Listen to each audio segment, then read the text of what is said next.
Okay, so good morning, everybody. We are approaching the end of the semester, right? So I think we have after today, we have 2 weeks left in our course and in the semester.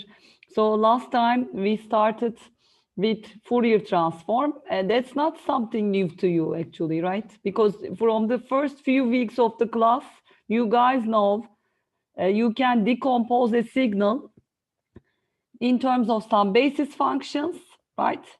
And with weights. So a weighted, write a signal as a weighted combination of basis functions, right? Some scalars times basis functions.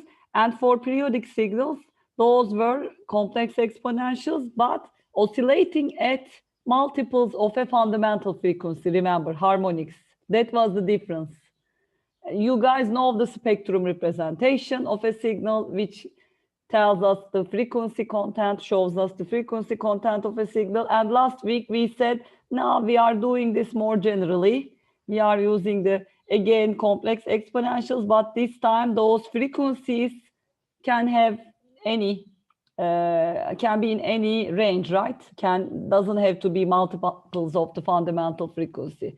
So again, we are decomposing a signal in terms of sinusoids or complex exponentials, but with varying degrees of oscillations and really very arbitrary many different frequencies are possible.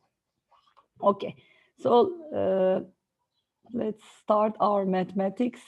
So I'm hoping you're getting your good share of both theory and implementation during this course, because you guys are actually also implementing a lot of stuff in your homework.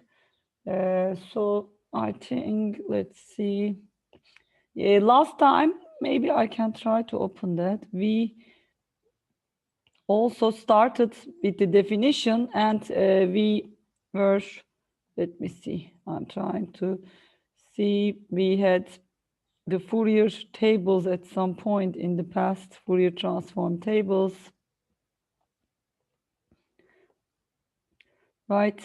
But let's first define again the Fourier transform, and I mean, just write the definition. Remember, last time we were actually deriving Fourier transform pairs. We are almost done with it, I think. Let's see. Let me open this in some other. Okay, it can stay here. It's fine. Now I'm gonna go to the, or actually it could have been better to open this in GoodNotes, guys.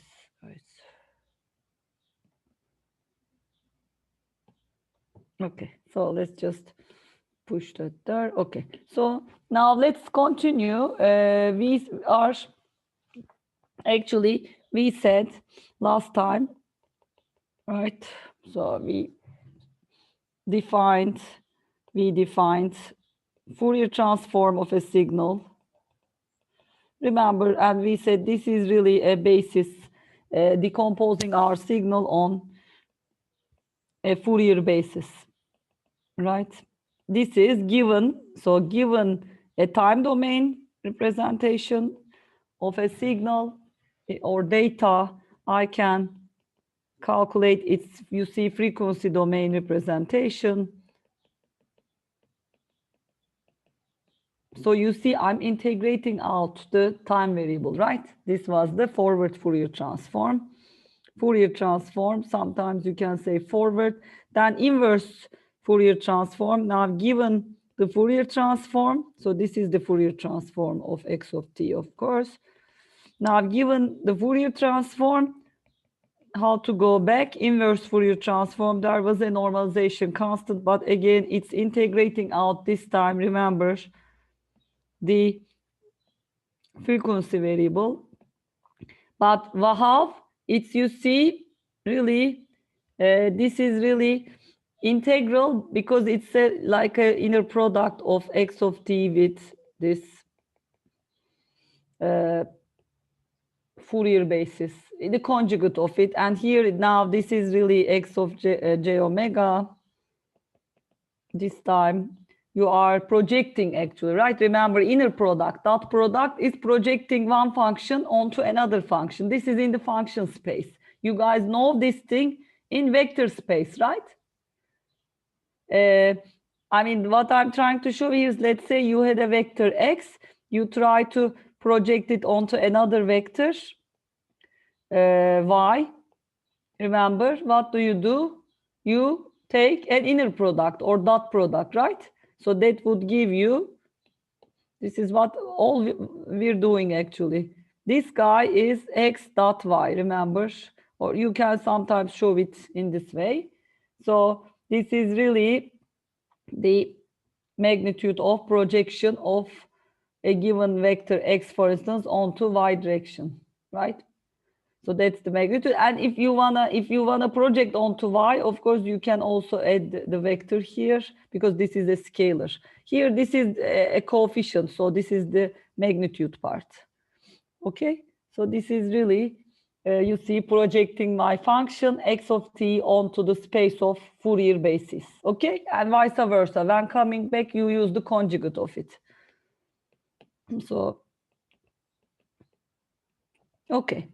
Of course, here the inner products integral, it's different, right? Here integrating out d omega, here integrating out dt.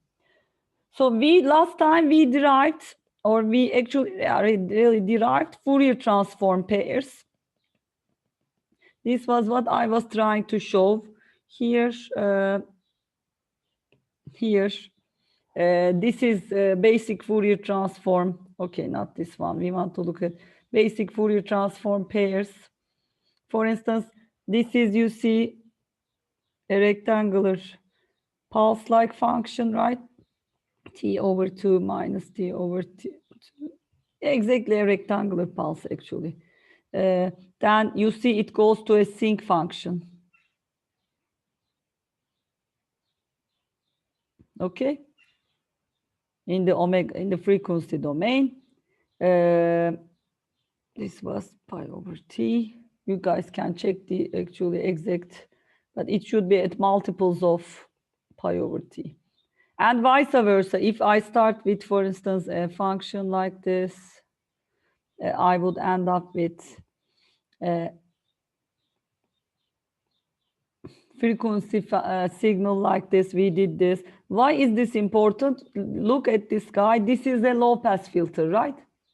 In frequency domain. So we've seen last time its time domain is a sinc function. It's not a realizable filter. You see, this is my impulse response if this is my frequency response, right? And we've seen this dual relation, delta of t is the narrowest possible signal in time, right? T, delta of t. And you see its Fourier transform is the all one, the widest possible, and vice versa. Vice versa is here. Start with 1 here in time domain. You have a delta in frequency domain. So also start with a complex exponential. It's the shifted of this guy. You see, shift the delta function here and shift the delta in time domain. You get a complex exponential with that shift amount, multiplying the frequency variable to the minus j omega td. So you can then, once knowing this, you can easily find the Fourier transform or write the Fourier transform of a cosine, because with Euler formula, that's a addition of two complex exponentials. You see in the Fourier domain, it's addition of two delta, shifted delta. Then any periodic signal who can be expressed in terms of its Fourier series coefficients, you see with, so this is periodic signal with fundamental frequency f0. I know any periodic signal with fundamental frequency f0 can be written in this way, right? This is Fourier series expansion. Now we know its Fourier transform is shifted and weighted deltas, shifted delta functions and weighted by the Fourier series coefficients. Then we've also done this This is called, remember, an impulse train. This is typically used in sampling. We have this infinite impulse train, just separated by T here. That's typically our sampling period, TS. Now, that's another, you see, it's another impulse train. This time, this was T, X is T, now the axis is W. Now it's separated by, it was separated by TS in time domain. Now it's separated by 2 pi over TS, okay? In the frequency domain, again, the inverse relation between time and frequency is obvious. We've done this. Now let's continue with, we derived Fourier transform pairs. These are in the tables. You can always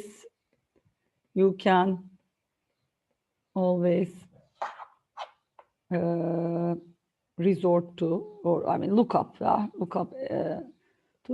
tables. These were, I think, 11.2 and 11.3 is the properties. We've started them, remember, we've done, I think, these. Delay also, we will study a few of these left today, and that should be it. And also there are all these other properties of Fourier transform, where actually you guys can see it is conjugate symmetric. Okay, let's write these in our notes actually. Okay, I think we left last time. You can always resort to lookup tables. For instance, e.g. 11.2, 11.3 in SP first book, or it's always shared. We were driving Fourier transform properties. We looked at its existence properties last time. Remember, and sufficient condition is when the signal is integrable, absolutely integrable. So now let's see. Let's recall it's linear, of course. We've done this. We've looked at its time shifting property. I mean, linearity we've done. Time shifting we've done. I mean, you've seen this. So if x of t has a Fourier transform, x of j omega, when I shift the signal, guys, I multiply by a complex exponential, right? So I have to, you see this t0 here is the same t0, xj omega. Frequency shifting we've done.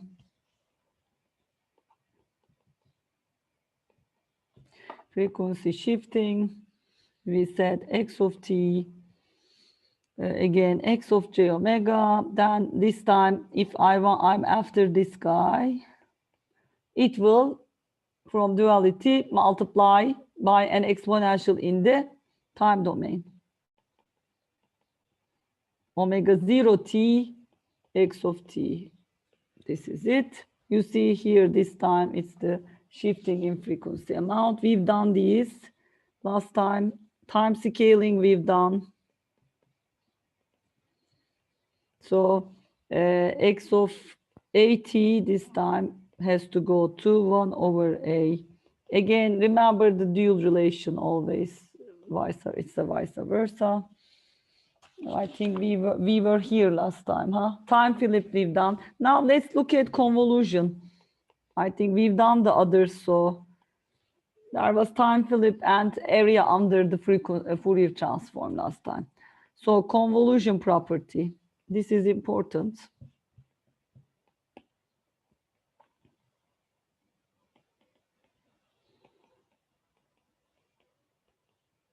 Property.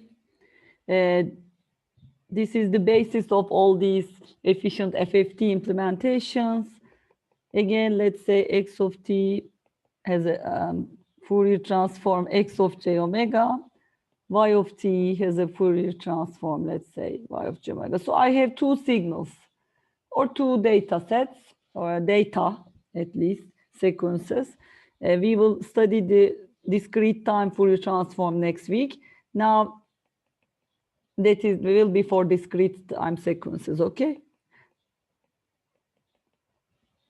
So I will, I'm wondering, now I say I convolve x of t and y of t, get a new signal in z of t. What is the Fourier transform of z of t is the question, okay? So we should ask, what is zj omega? This is the question we are after, okay?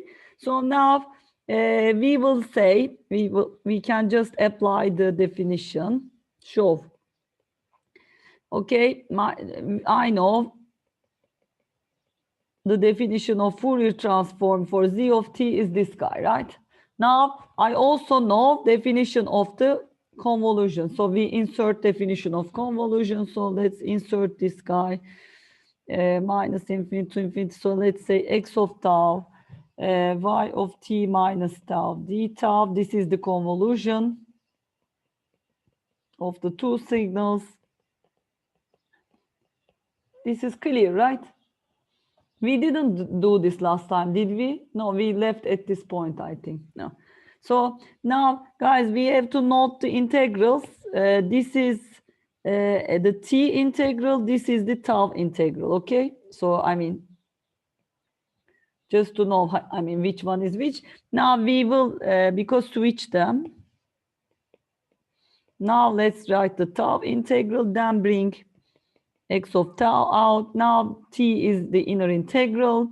What I'm left with is y of t minus tau to the e to the minus j omega t dt, and then there is a d tau outside. So now let's remember what this is. You see, this is the Fourier transform of a shifted y of t. We know it from the properties. You see, time shifted y of t, its Fourier transform is given here. We will be using that property. So let's say this is really e to the minus j omega tau y of j omega. This is from time shifting. So time shifting property. So you see, I'm left with the tau integral, which is x of tau e to the minus j omega tau d tau. Of course, y of j omega is independent from that integral. It goes out. It's not related. And this guy is really x of j omega. It's the Fourier transform of x of t. We are left with the famous result. Now this is, you see, the convolution in time domain. Convolution in time domain, it's ended up being a multiplication in frequency domain. This is a very much celebrated result, actually. Okay, so we should say this convolution in time domain is equivalent to multiplication, and it's pointwise multiplication in frequency domain. Pointwise meaning at each frequency point, right? I have at each frequency value, I have a Fourier transform value. I multiply them for both of the signals, right? For x of j omega, x, y of j omega, and then get z of j omega. This is pointwise. I mean, it's not like a matrix multiplication or something. Now, 8th property is now, this is the dual property, multiplication property. Okay. Now, guys, this is saying x of t in this time, start with a multiplication in the time domain. What do you guess? What is the Fourier? Now started with multiplication in time domain.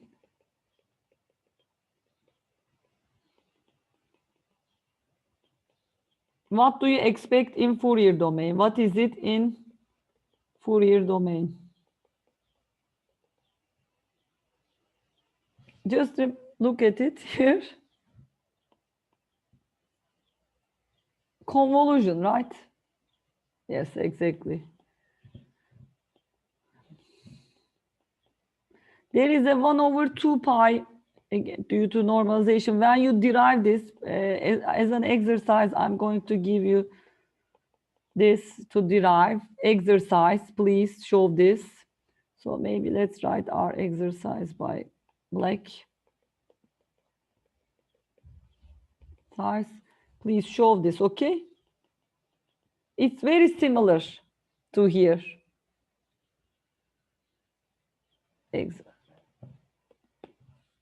Okay. So also I want to add, okay, maybe these properties also I should add. Or first, okay, first finish with what I have here. I have a differentiation property. What happens when I differentiate a signal? What happens to its Fourier transform is the question. So again, x of t is given.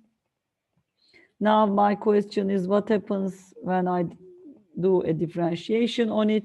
We will see that it will be multiplying the Fourier transform by j omega. So proof, start with the definition of the Fourier transform. It's very simple, guys. These are really simple and fun, I think, exercises for your brain during these pandemic times. You should do these, really. Just spend half an hour. I mean, please do this. You are sitting at home probably. Of course, you should also exercise, hopefully to get good health, to be in good health. I know it's an oxymoron for computer engineers to talk about exercise. I know it myself too. We prefer to do sports in the computer game, right? Yeah, some of you are nodding. I know. That's cute, but please, for your health, really. After like 30s, 40s, you guys will see it's required for your cardiovascular health and other bone health, skeletal system. Guys, it's very important, but you'll understand later. So maybe not now. So, okay, d dt. So you see, I wrote the definition of inverse Fourier transform because x of t can be decomposed by this inverse Fourier transform. Now take the time derivative. That's the thing actually. On the right-hand side, I will have j omega, right, coming from, actually this is, maybe let's keep it in there. Take dt inside, of course, one over inside the, let's mathematically be nice, inside the integral. Now d by dt just affects this guy, right? X of j omega times j omega e to the j omega t, right? Is it clear? Right? This is really d by dt e to the j omega t. That's why I did this. Okay? So you see now, this is really the Fourier transform of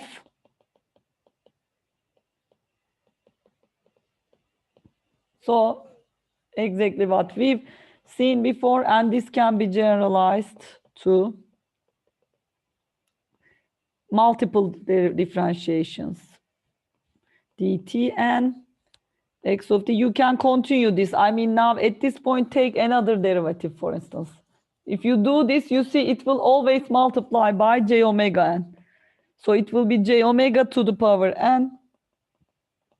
Okay, this is something again you can show. For instance, start with the second derivative, third derivative, show this.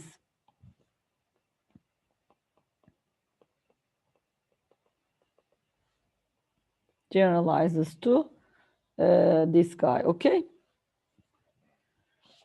Okay, so maybe from here we can remember the, guys, this thing. We may be given input-output relationship in an LTI system. Some of the engineering disciplines use this a lot in terms of differential equations. Remember, we were talking about difference equations. Now it's differential. I mean, it's continuous time equivalent is differential equations, right? So it's really like this: x of t, LTI. You know this from your circuits theory course, I think, right? RC circuits, for instance. There is an input voltage and there is an output voltage you are measuring, and you can write that relation, input-output relation, in terms of a differential equation. So, I mean, for instance, this is really just some e.g. d square y of t by dt squared plus 2 dy by dt dx of t by dt plus 3x of t, for instance. Okay, there are differential equations that may be modeling. For instance, this may be modeling some input-output relation in a mechanical system, for instance, right? So remember what we said was also xj omega goes in, and actually if, for instance, let's say frequency response of this system is h of j omega, now I know y of j omega, because it's the convolution of the, remember, x of t, h of t, now I know in Fourier domain, this is really the multiplication of the input with the frequency response. Remember, before when we studied frequency response, we were sending to the system a cosine or sine, sinusoidal input. We were still multiplying that with the frequency response, and we were evaluating the frequency response at that given frequency of the sinusoidal input, or all the given frequencies. Now you see this is valid for all frequencies. Whatever frequencies I have in the input spectrum, you see, evaluating it in a way at the frequency response and multiplying them to get the output frequency response or output Fourier transform. So similarly, you can take here also, now you know from this differentiation property, guys, okay, we also had important properties. Take Fourier transforms of both sides. Now I can derive the relation. What is this? We said, look at this. The second derivative of the input signal, it gives me j omega squared, right? J omega squared y of j omega plus 2 j omega times y of j omega. This is equal to j omega times x of j omega on the right plus. You see, actually now we can get a simple way to find the system response or frequency response for this system. Let's just take into parentheses plus 2j omega. And here on the right hand side, the parentheses involves j omega plus 3, right? Do we see this?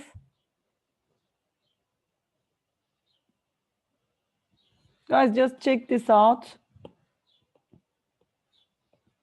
Right? I mean, I just, exactly.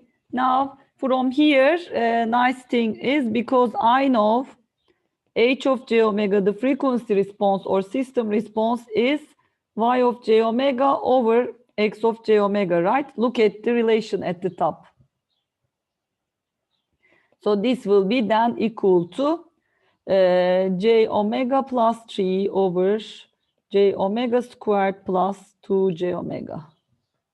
For instance, you see, we found the frequency response, actually. So it's really a polynomial in j omega in the numerator and the polynomial in j omega. Polynomial in j omega, right? Both of them are numerator and denominator. So in general also, this is, in general, this can be written as if I had, maybe actually let's do this in the next page because it's long. In general, So if we had a linear, okay, let's write in blue, constant coefficients, differential equations, ODEs. I think you studied this before. These are those guys. This must be through your second year, first year or second year math course.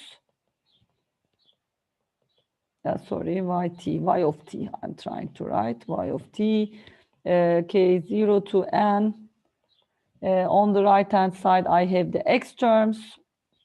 Okay, let's say k0 to m b.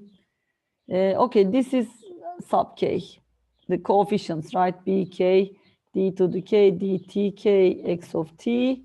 I mean, this is, you see, more general form of the example I gave here, right? This was also, you know, here, for instance, I had a1 equals to 2, a2 equals to 1, and b1 equals to 3, for instance, and b2 equals to 1. Now here I wrote the general form. You can take Fourier transform of both sides and both sides. From here, you can derive a system function, okay? So just, you see here, this was the polynomials of the right-hand side and the left-hand side, right? J omega, these numerators was polynomial corresponding to right-hand side. So the input, right-hand side. And denominator was the left-hand side. So here, that is then right-hand side polynomial k0 to m, bk, j omega to the k. You see, these are the polynomials. K0 to n, ak, j omega to the k. This is the system function, how to get actually the frequency response, right? And from here, this is, let's say, frequency response. From here, remember, we can always take inverse Fourier transform to get the impulse response, right? We can get the impulse response of the system. We will do some examples like this soon. So let's maybe finish the properties. What else? Let me see. Differentiation. Okay, there is modulation. But before that, I want to also write these other properties. So let's say this is which property? Not, okay, 10. Remember, this is actually from before. X of t is real. If x of t is real, we've done this with frequency response actually. X of j omega is conjugate symmetric. I'm gonna redefine it in case you forgot it. It's a mathematical definition. You guys should remember, not related to signals, of course. What is conjugate symmetry? It is called, take the negative omega variable, right, in one side, take the conjugate on the other side, or equivalently, it is, of course, x conjugate minus j omega, right? This is conjugate symmetry. Conjugate symmetry. Then this was, we've also derived this before. This also implied for magnitude response. Remember, the magnitude was even symmetric. We did this for frequency response. And remember, those are actually Fourier transform of the impulse response. We were really studying the Fourier transform then without knowing it. You guys didn't define it that way, but you were really working with the Fourier transform of the impulse response. And we've studied its properties. Remember, magnitude response was even symmetric. Phase response is odd symmetric, right? Here is a minus. This was the phase response. And because the Fourier transform is a complex function, right? So I have its magnitude and its phase. It can be written in a polar form. I can represent it in a complex plane. So that's what I'm trying to say. So let's write it here for your notes. Recall, not recall, no. X of j omega or Fourier transform is a complex function of omega. Of course, its imaginary part could be real, zero, but I mean, generally, it's a complex function. Therefore, we talk about its polar representation in the complex plane. That's what I'm trying to say. Magnitude and the phase, okay? It's talk about its polar representation, i.e. a magnitude and a phase in complex plane. In complex plane, okay? That's why I'm talking about its magnitude and its phase. Magnitude of Fourier transform. This is the phase of Fourier transform, right? I mean, what I'm trying to say is really any x of j omega is really, I mean, can really be written as, when I talk about polar form, this is it, right? This is the phase part. This is the magnitude part. I mean, in the complex plane, because a complex number or function, doesn't matter, will have a real part and an imaginary part. So it can also be written as, of course, real of xj omega, right?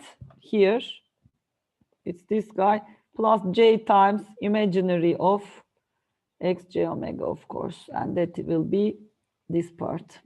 Let's use blue maybe. This and this. Okay? I mean, complex plane. It's good, at least with this course, you guys, I think, brush up on your mathematics, calculus a little bit, which is fine, which is good. It's a good thing, guys. Whatever you do, you will see that, I mean, these things will help you your life, because I'm assuming you guys will become serious computer scientists, trying to really get to the bottom of things. Don't memorize anything. Like and know, understand the underlying principles in what you're doing, okay?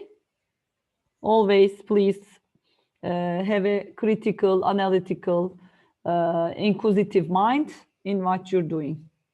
Then it will be fun, actually. Your work life will be fun. Otherwise, it will always be some burden on you, like bitse de gitsek modunda yaşamayalım. Yani severek. Severek yapın arkadaşlar, ki öyle yaptığınızı düşünüyorum. Bizim öğrencilerimiz öyle. Sizle gurur duyuyoruz. Şimdi pep talk'a geçtim ama we are proud of you guys. Okay? O yüzden keep up the good work. Okay. So modulation property M of t modulation is this, guys. I have a system. Actually, it's a modulation system. We could have said x, actually, ym, but it's just to say it's a modulated signal here, M of t. Here, the modulator, remember, there is a carrier signal. This is from communication systems. The basis of communications developed during World War II. Very, very important. Amplitude modulation, the radio systems, right? But what was the initial time of radio? Amplitude modulation. Was it World War II or World War I, probably, right? Probably amplitude modulation was earlier. If you guys are into history. So here, guys, this is the carrier frequency. And this is now the modulated signal. This is the signal to be modulated. Remember, what was a good example to this? A good example is our voice signal, music signals, right? To be modulated. We want to transmit them through communication channels over long distances. But our voice, our audio signals, music signals, because we can hear only a limited frequency range, right? We are limited beings, so we are not infinitely we are not infinitely wise, or don't have infinite capabilities. We can hear only 20 hertz to 20 kilohertz. So audio signals are typically in that range. We, remember, in a way, put them over some high frequency signal, right? Superimpose them. That's what we're doing here. This is a high frequency carrier signal.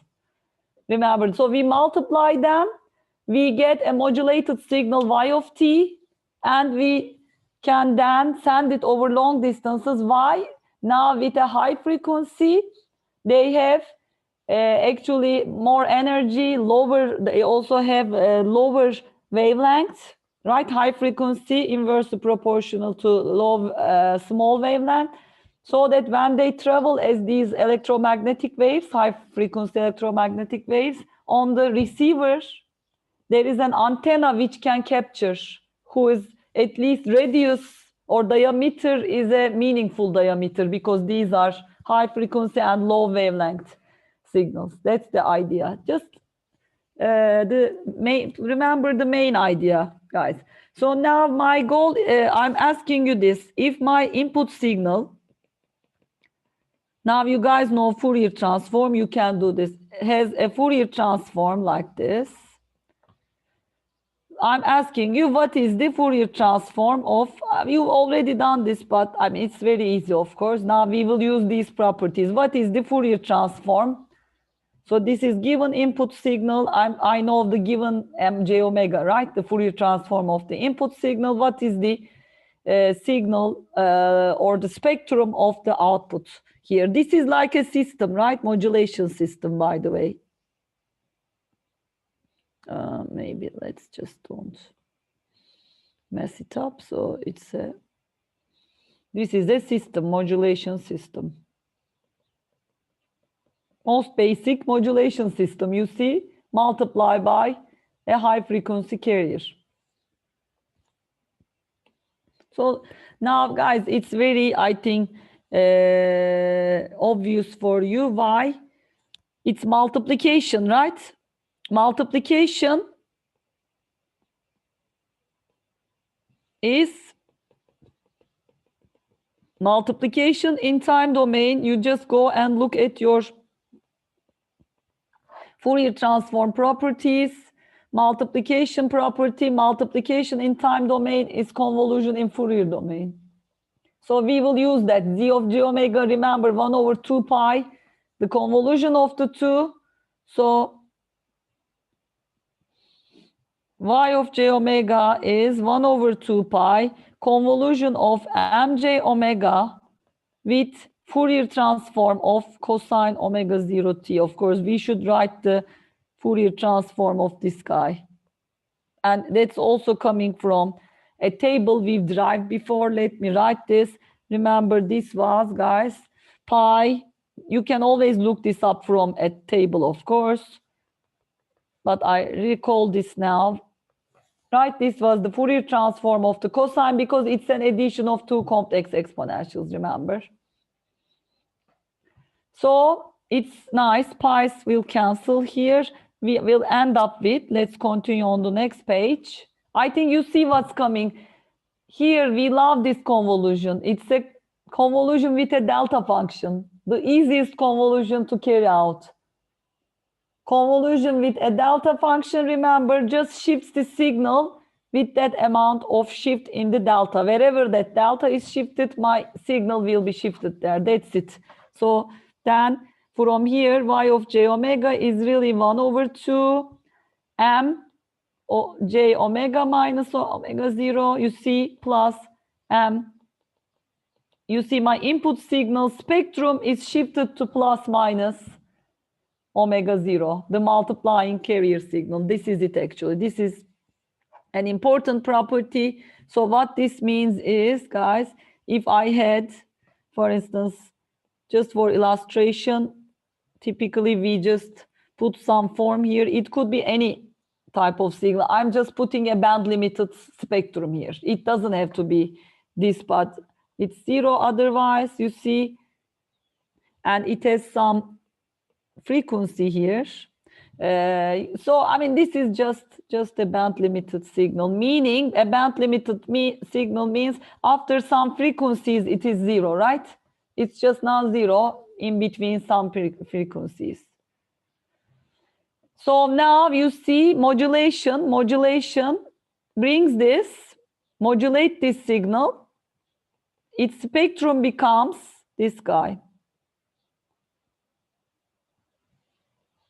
So let's make it large so that actually normally that omega 0 is much, much larger, but this guy is carried to high frequency regions. So it's, and also it's halved. It was 1, let's say, now it's 1/2.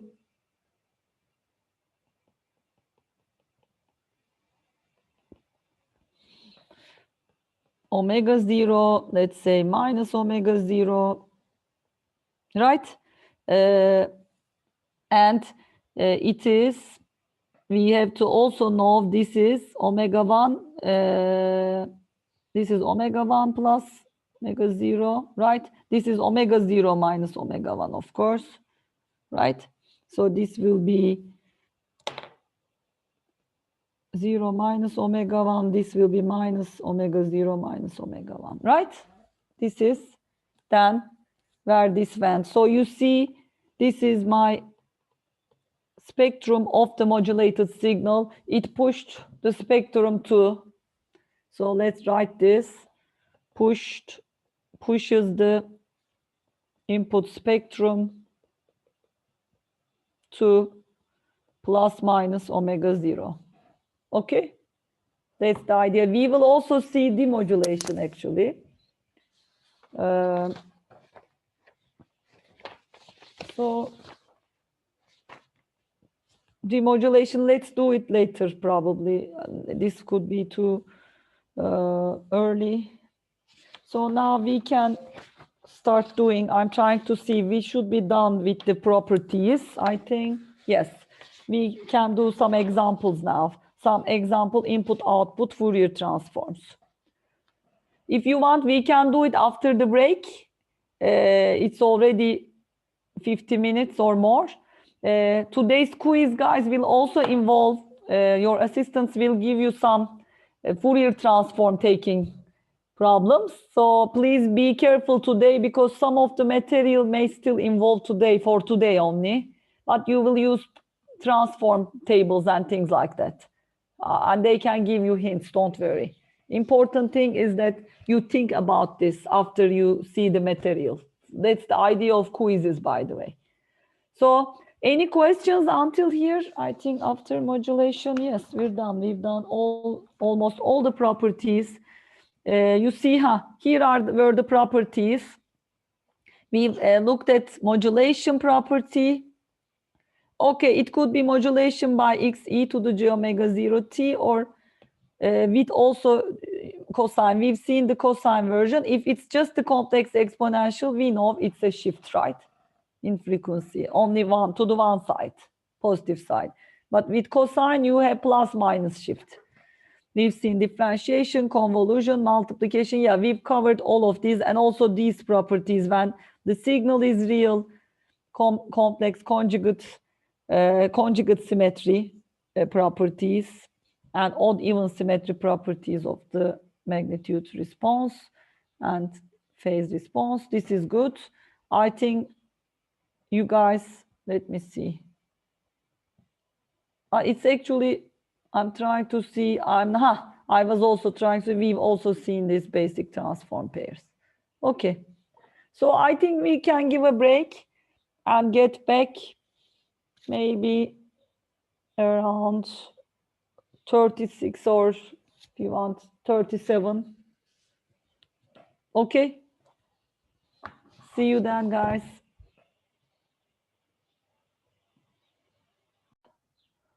All right. So I think actually after we've studied modulation property, let's study amplitude modulation briefly here. This is from the book, chapter section 12.2 in SP first. Okay. So we've already actually studied forward modulation, right? And there is a carrier signal. I mean, actually, this is the input signal, x of t, to be modulated.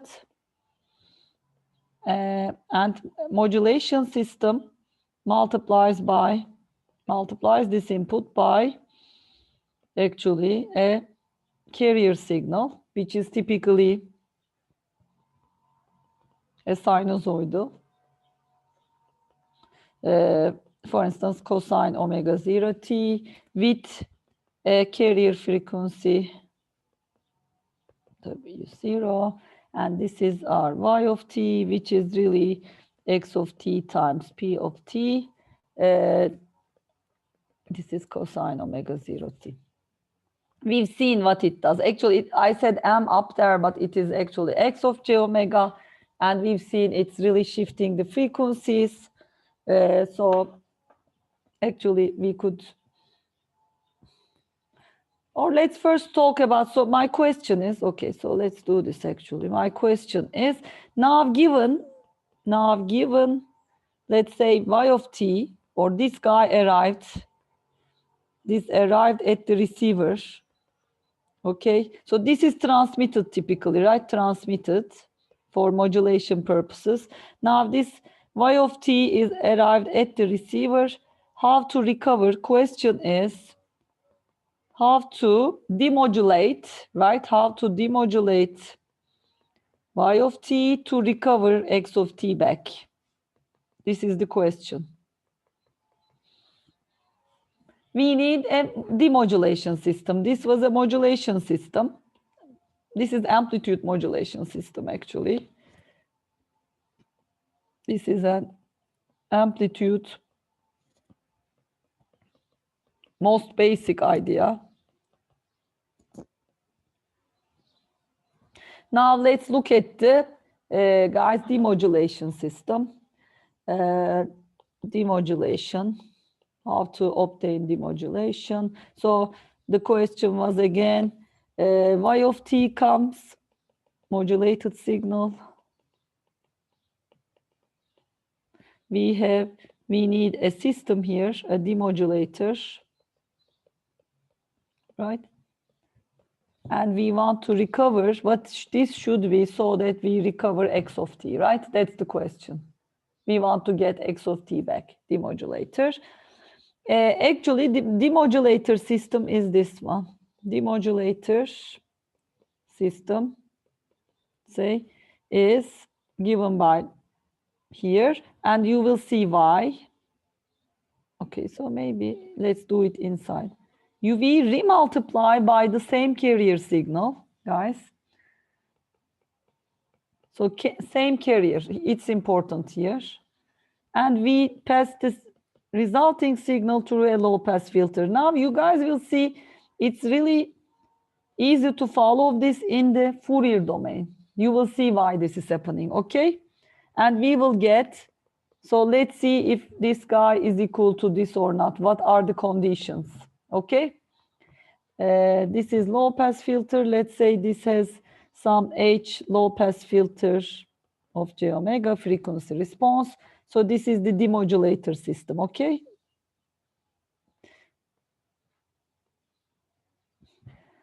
So let's do the math here. Maybe actually let's start from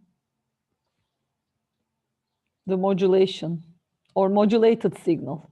So y of j omega comes, right? And it was actually, just copying from the previous page. If, for instance, I had x of j omega in this way, say, form of the spectrum is not important. It could be any form, just a band limited signal, right? So let's maybe say omega b minus omega b around 0. Say this was the x of j omega. So let's just don't, this is just the modulator system here. Say we are given this input spectrum. Say this is the input spectrum, okay? And then modulated signal y of j omega had this. Okay, maybe let's just do it here. Remember, it's omega 0 minus omega 0. Of course, I have omega 0 minus omega b, omega 0 plus omega b, and the magnitude was halved, right? This was where we were, right? Now, this is around 0 frequency. What we will be doing is we will try to push these two spectrums back to the center. You see, that's why we're multiplying by cosine omega 0 t again, because that will now again shift this y of j omega spectrum this time plus minus omega 0. Guys, that's the idea. So now let's do this. Let's write, give this name here z of t. Let's look at the spectrum of z of j omega, okay, from the demodulator system. So z of t, take its Fourier transform z j omega. So let's check it mathematically first. It will be, we know, because it's a multiplication by cosine, right? We do the same thing. So here, what did we do? Y was a multiplication by cosine. Y was m or x multiplied by cosine, right? And we know its Fourier transform is 1 over 2, right?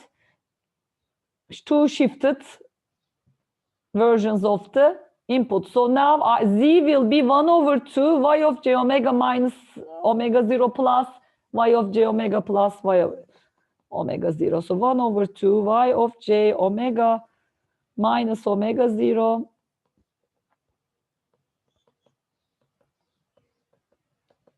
you see, I used multiplication property, guys. So this is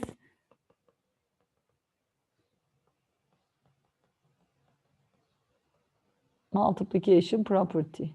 You see, now the spectrum of y is shifted plus minus omega 0. Now let's do that. We could do it on the picture, or we can do it actually mathematically. Or let's maybe, while I'm drawing it, let's do it first with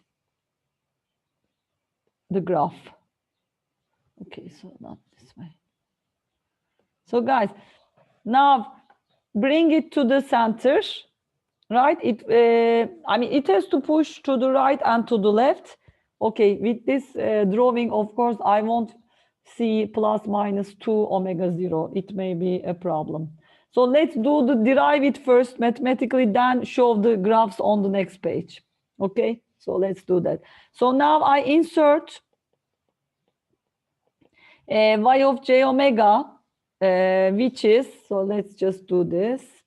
Here, y of j omega is 1 over 2 x of j omega plus omega minus omega 0 and x of, so let me first write it for fully. So this will be really, write this guy. It will be 1 over 2. I'm trying to rewrite this. I hope you are following, guys.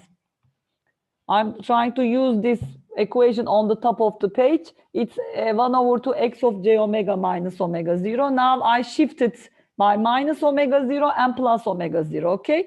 So it will be x j omega minus 2 omega 0, right? Plus 1 over 2 x of j omega 0, j omega, sorry, omega 0's cancelled. Now do the same for this other guy. This guy, do you see what I'm saying? I'm shifting y of j omega up there. It's x actually, not m, but, right? I shifted it by minus omega 0 Now I'll shift it by plus omega 0. Okay, so I'll have 1 over 2 x of j omega plus 1 over 2 x of j omega plus 2 omega 0. Okay, so this is, then you see, giving me x of j omega. So in the end, I end up with 1 over 2 x of j omega plus 1 over 4 x of j omega minus 2 omega 0 plus 1 over 4 x of j omega plus 2 omega 0. Do you see what happens to the spectrum now at the receiver when we again multiply it by the carrier signal? I have what I want, half of it, which is fine. Okay, that's the signal I'm after. My goal is to recover that, right, original spectrum. But I have 2 extra copies that are shifted to plus minus 2 omega 0. So I need to get rid of those. How can I do that? This is desired spectrum. But I have these 2 extra spectrum components I need to get rid of. How do I do that? How can I do that? Low pass filter, right? Just, that's why you see now, you see the demodulator system. It low pass filters, just extracts this first desired spectrum, gets rid of, filters out the rest. You see, it's really engineering beauty, very simple. And you see how easy to analyze it. It is to analyze in Fourier domain. So we should see in terms of the graphics. So let me maybe rescale and draw the spectra here, guys. So let's say I had to, okay, so I want to do this. Maybe I'll place this was it the name, what was the name of the frequency?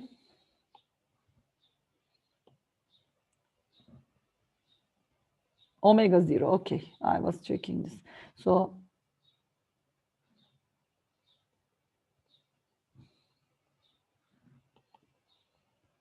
it's half. This was x of j omega, remember, sorry, y of j omega, right? Y of j omega. I mean the input to the demodulator. Modulated signal is coming. Now z of j omega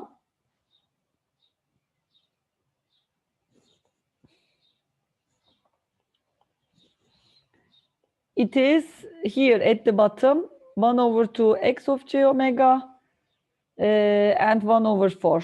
Okay, so I have really this guy here. I mean, again, with its, here it was omega 0 minus omega b. This is minus omega 0 plus omega b. 1 over 2, right? Because 2 of them just are on top of each other. Now I have also these 2 guys.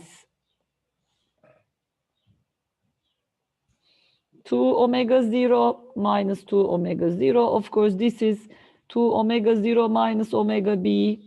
This is 2 omega 0 plus omega b. And similarly, this is minus 2 omega 0 plus omega b and minus 2 omega 0 minus omega b. And those will be 1 over 4, sorry. So smaller magnitude, actually.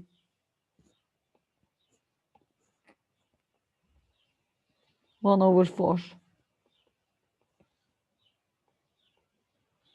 Right? Magnitudes will be half of this guy. Now this is the spectrum of the signal at the, you see, end of the carrier multiplication in the demodulator.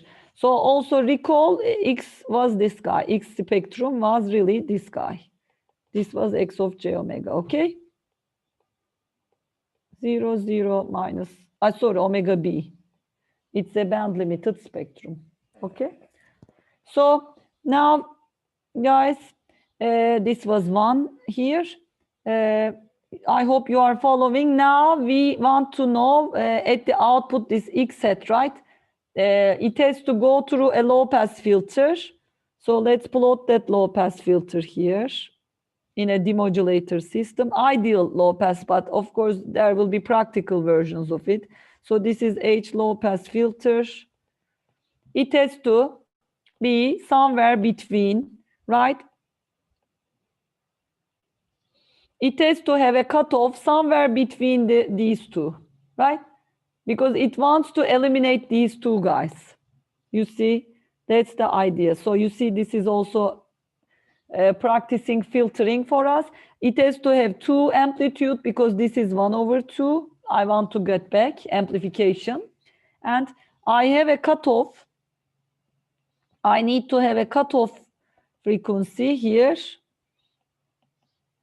which has to obey two principles or two laws here, rules. Omega cutoff should be greater than omega b, less than 2 omega 0 minus omega b. So let's write these guys here. Maybe, okay, actually. So omega cutoff less than 2 omega 0 minus omega b. This is one thing. And it will be omega cutoff should be also greater than omega b. This omega 0, remember, is the carrier frequency, okay? So omega 0, the carrier frequency of the modulating system, of the modulator system. And cutoff is the omega CO is the cutoff frequency of the low pass filter in the demodulator, okay? Cutoff frequency of the low pass filter of the demodulator system. And it has to, you see, satisfy these two constraints. Okay? I think it's obvious, right? Why it has to, because now at the end I have do the multiplication. So multiply these two guys. So I do Z of j omega times H low pass filter of j omega, right?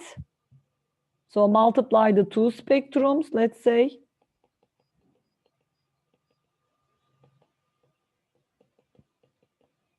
I mean, spectrums equivalent to Fourier transforms, of course. Now I end up with, which is equal to X hat of j omega, right? At the end of the, you see here, we are here now. It is multiplication, but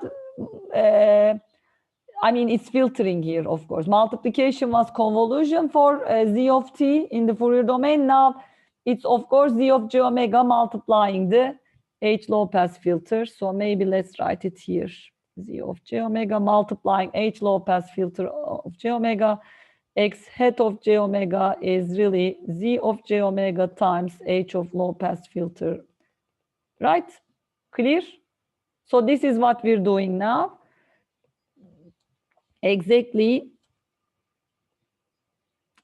Just a sec.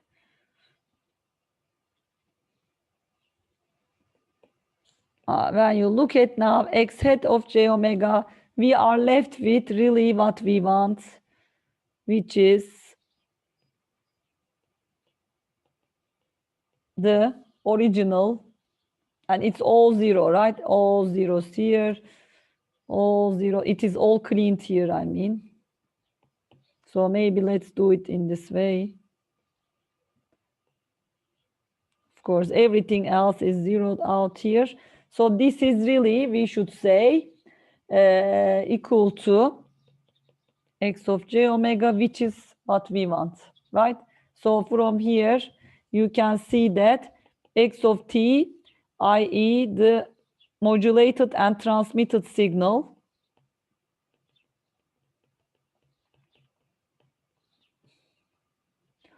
from the transmitter or sending side, is recovered at the receiver, right? This is the idea of This is the idea behind amplitude modulation, okay?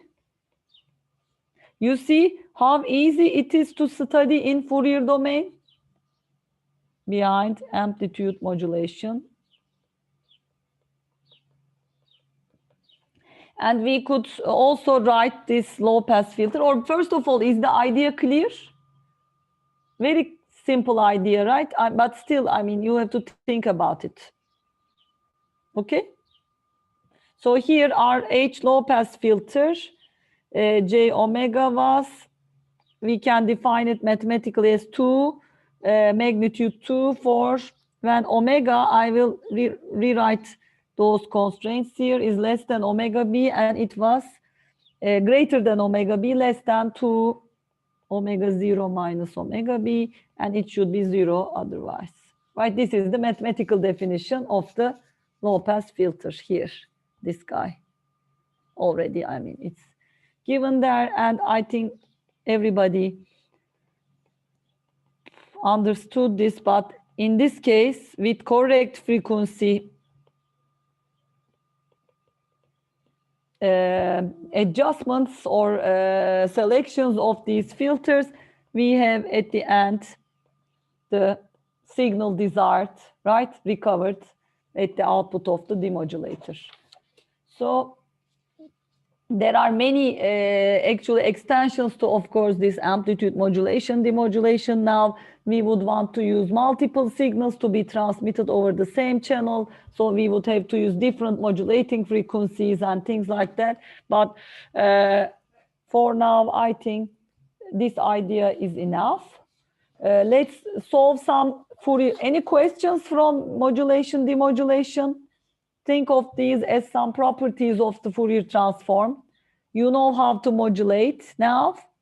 This was the modulation system. I mean, x of t goes in, multiplied by a carrier signal. So this is a carrier signal, right? A cosine or sinusoidal. Then this is y of t is the signal that is transmitted, that is modulated and transmitted over a communication channel.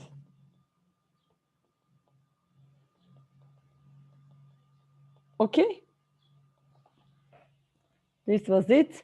Then we saw how its spectrum, Fourier spectrum, relates to the input frequency, input signal spectrum. It was just shifted, you see. Actually, we could have written everything as x if you are to be. Yeah, let's maybe make all of these x for your notes. Now I'm gonna change everything from m to x, but I know some of you should be fine with it, but just for the sake of completeness, maybe, guys. So just let's do it together. It will be x of t, little x of t, capital X, right? This is it.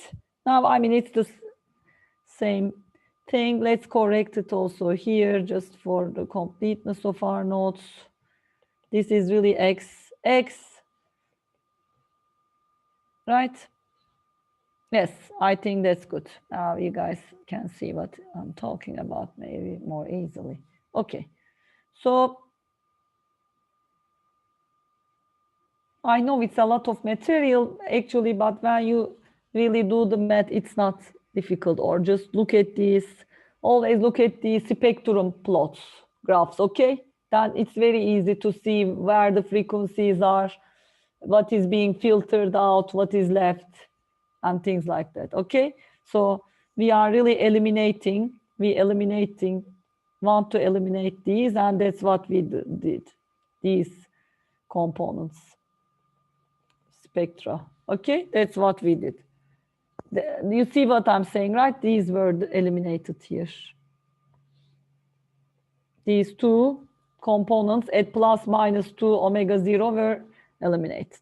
Okay. So now let's look at now this. That was a modulation, demodulation at the very basic level. Now let's do solve some actually Fourier transform taking forward and inverse actually examples. So one example, these are just for being able to use the tables. Given x of t, which is for instance 2 sine 20 pi t, this is 20 pi t over pi t. This is a sinc function you see, and I'm also giving another one, y of t is 5 sine 10 pi t over pi t. The question is find or calculate z of t, which is x of t convolved with y of t. If you were really naive, you were ignorant, you were an ignorant person, you didn't know about Fourier transform as a computer engineer, good luck in calculating this convolution integral. But if you know Fourier transform, you know your signals and systems material, you would be like, hey, I can recognize the form of this signal. It is actually a sinc in time domain. I know it's a rectangular pulse in Fourier domain. And I know convolution in time domain is multiplication in Fourier domain. So you go to the Fourier domain, find their Fourier spectra, multiply them and come back. That's it. So you would, guys, you would do Fourier transform inverse of x of j omega times y of j omega. This would be the thing you would do. Okay? So go to Fourier domain. So you should do this. Sine, remember, this is from the table. Recall from the table. Sine omega bt bölü pi over pi t. So it's this guy, Fourier transform of this. Guys, is this.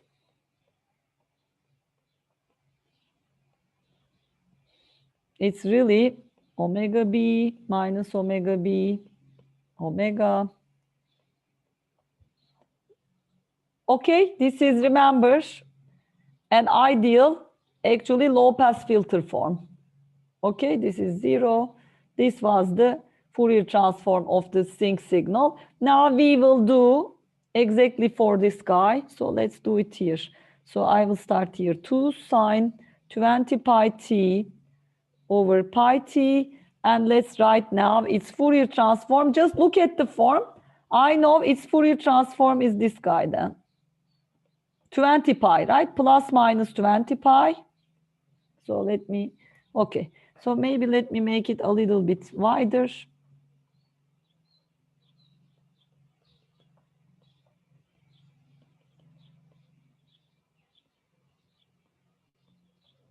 This is the Fourier transform of the signal. Similarly, now go to 5 sine 10 pi t over pi t. Now its Fourier transform is this. It will be 10 pi plus minus 10 pi.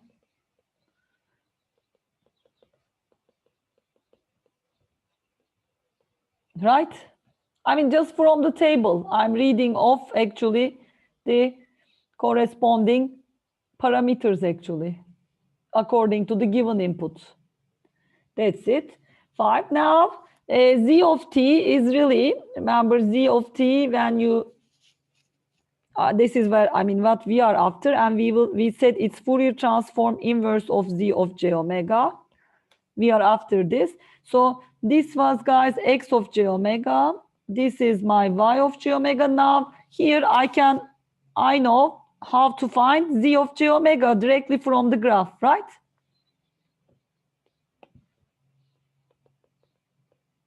What is it? Multiply the two, pointwise multiplication. And actually it's gonna be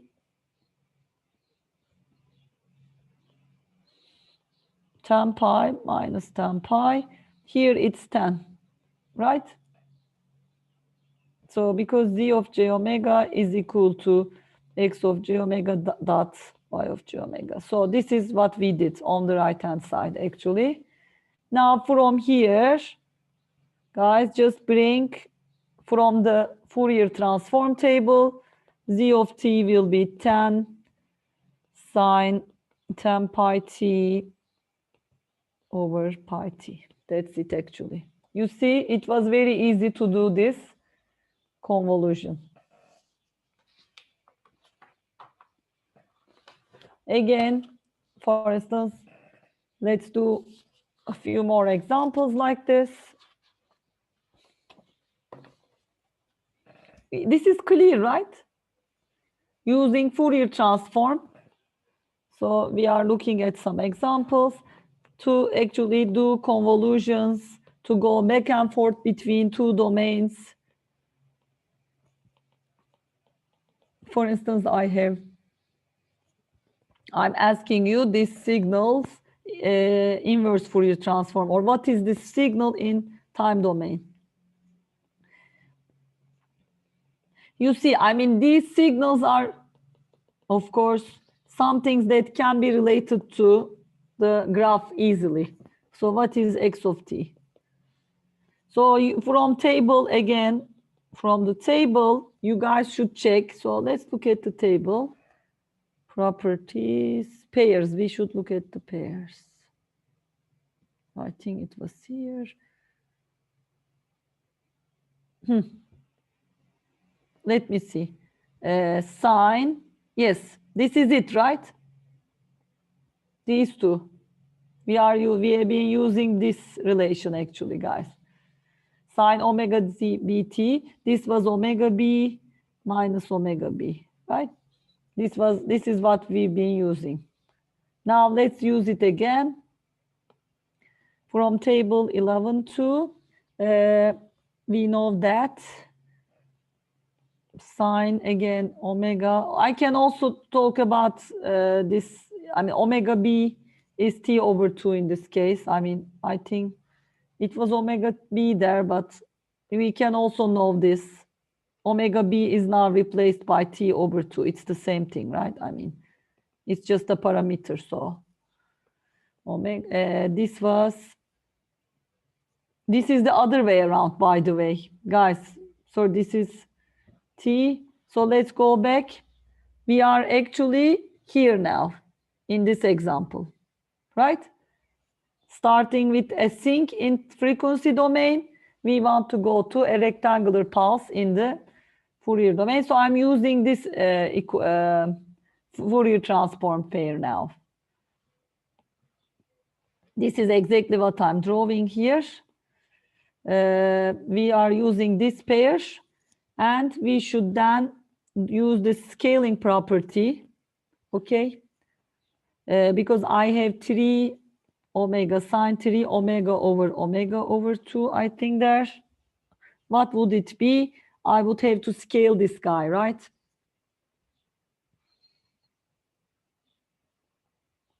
I'm trying to now look at this guy. T over 2 becomes 3. Okay, now replace T over 2 by 3. Right, this is what I did actually. Actually, I inserted a parameter, yet I didn't scale. The scale here is not what I meant. So I'm still just placing this parameter by 3 here. 0, this is 1. Now, let's say this is x1 of t. Now I'm gonna do a frequency shift. So do a frequency shift because that's what we notice here. Okay, remember e to the j omega 0 t x of t. This property we will be using. So now let's see. I will have, right, which is 2 pi actually. I need 2 pi. E to the j 2 pi t x of t x of j omega minus 2 pi, right? So I have then in the end, this will be x1 actually shifting this guy. So I have my signal, guys, is something like this. I know it's a little bit abstract signal, crazy signal, because I'm multiplying by a complex exponential this x1.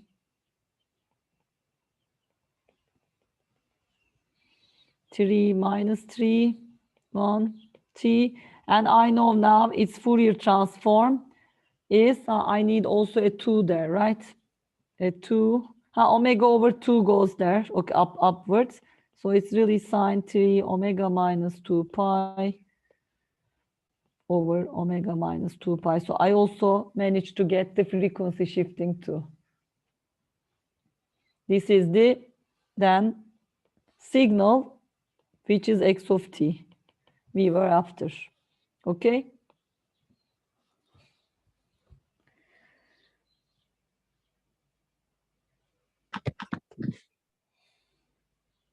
Are we okay?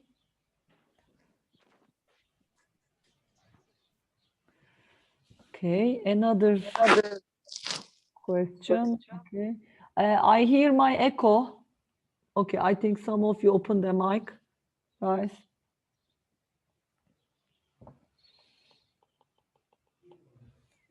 Another example, I'm going to give you this one as an exercise. Okay.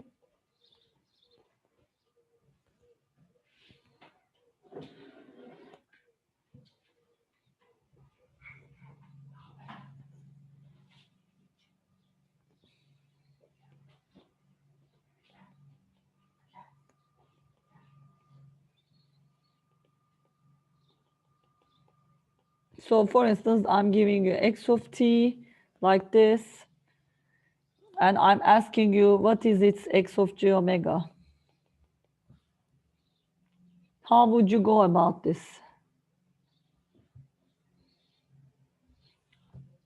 I mean, of course, always you can discretize this and use FFT, but mathematically you can decompose this x into two rectangular pulse signals, right? So you could say x of t, notice x of t is, let's say, some x1 plus x2 of t, where I have one of them is, you know, this pulse between 1 over 1 and 4, right? This is 1, and its length here is 3, you see, guys, and I have a second one here between 2 and 3 of length 1, 1, right? You see, now it's easy because I can say then x of j omega is really x1 j omega plus x2 of j omega. I can give you the result here. Please check this as exercise, because this will be really reading off from the tables the Fourier transforms and also using shifting property, right? You need to use shifting properties here. So exercise, show this one, x of j omega is there are some shifts, so you see to the minus j omega 5 over 2 sine, you see there is 3 over 2, 3 omega over 2 there, plus sine.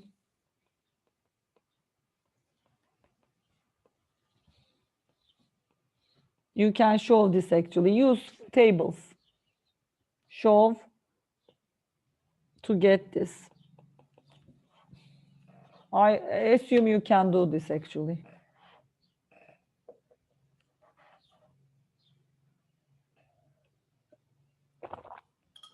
Exercise, this is an exercise, so let's maybe write this in like,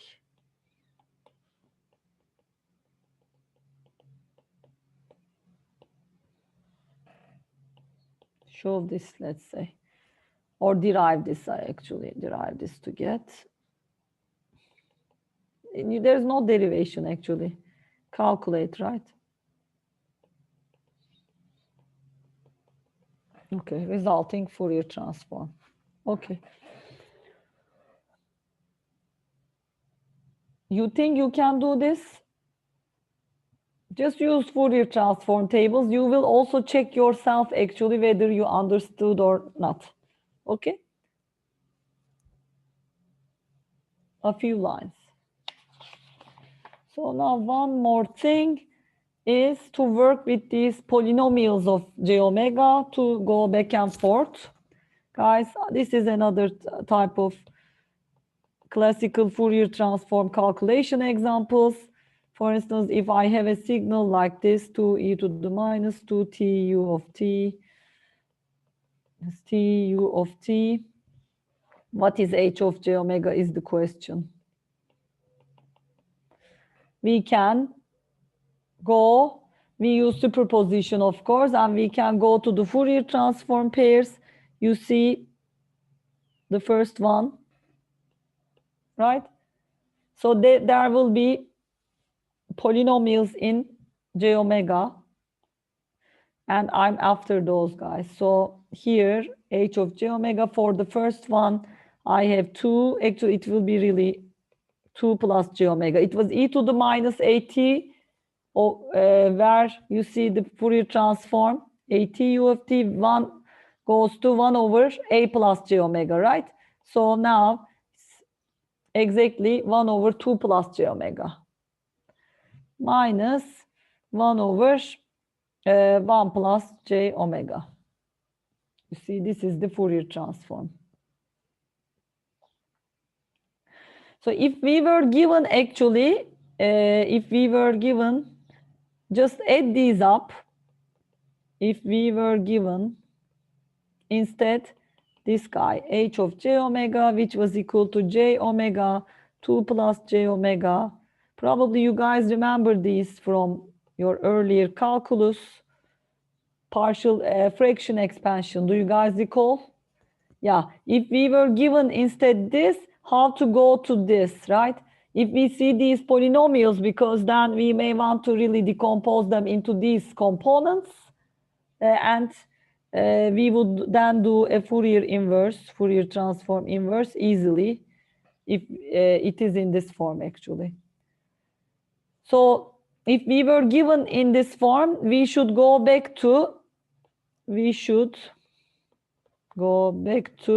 star form to take inverse Fourier transform. That's it, because we want to use the table. That's the idea. So this brings us to partial fraction expansion. Guys, I think today's quiz involves this. So please pay attention.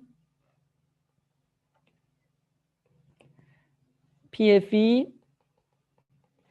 So given a frequency response or Fourier transform, which is numerator polynomials in j omega, denominator polynomials in j omega, like here, for instance, I'm going to give another example, j omega over eg, okay?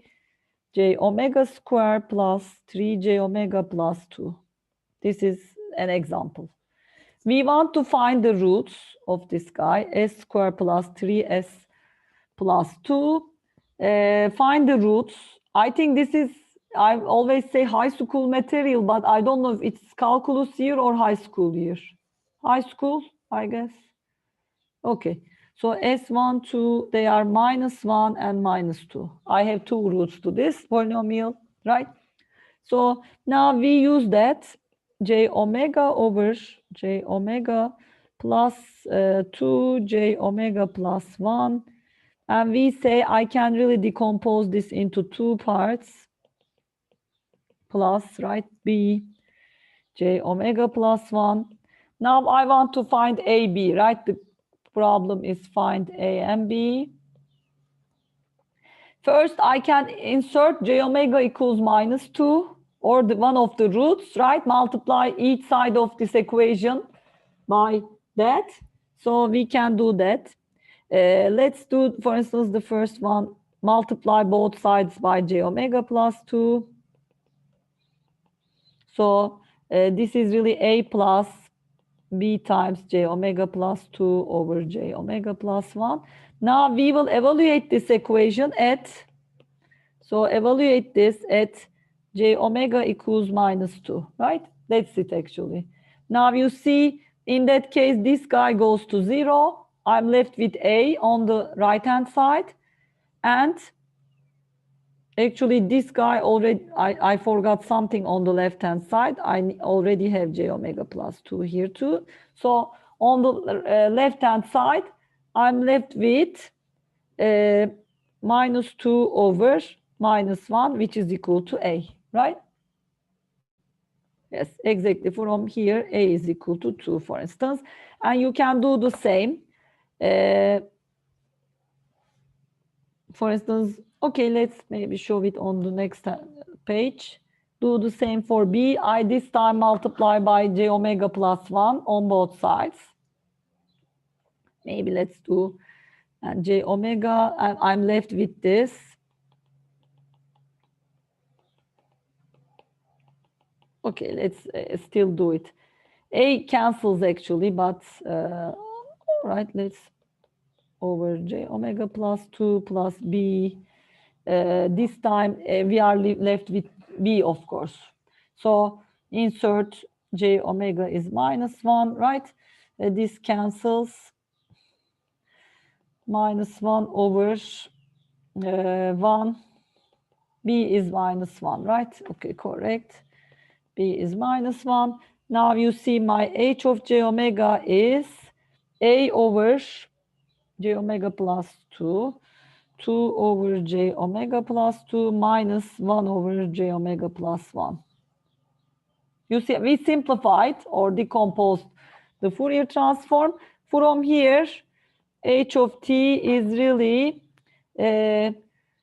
2 e to the minus 2t u of t. From the table, I'm just saying this actually, and e to the minus t u of t. So this is really using this first line, for instance. Okay? This is it. This is an example of partial fraction expansion. But for instance, if I give you now this polynomial given y of j omega, which is really equal to 1 minus omega square plus j omega, 2 minus omega square plus j3 omega. Here we have to pay attention to the degrees of the polynomials in the numerator and denominator. What is the degree of polynomial? It's 2, right? The largest, the biggest power actually. Degree is 2. Degree of this polynomial is also 2. Guys, there is a rule of thumb. So we are actually studying in a way this guy. If a Fourier transform is given as numerator over denominator polynomials of j omega, this is called rational form. Rational is division of two rational functions also. So if degree of n of j omega, okay, this is degree, is less than degree of d of j omega, which is fine. You can directly do partial fraction expansion as we did in the previous example. But if it's greater equal, okay, then we have to first divide. Divide first to get degree n is less than degree denominator, okay? So, for instance, for this example, we need to do a division. This is really currently very much calculus, I know, but let's do this also as another partial fraction example and then probably give a break.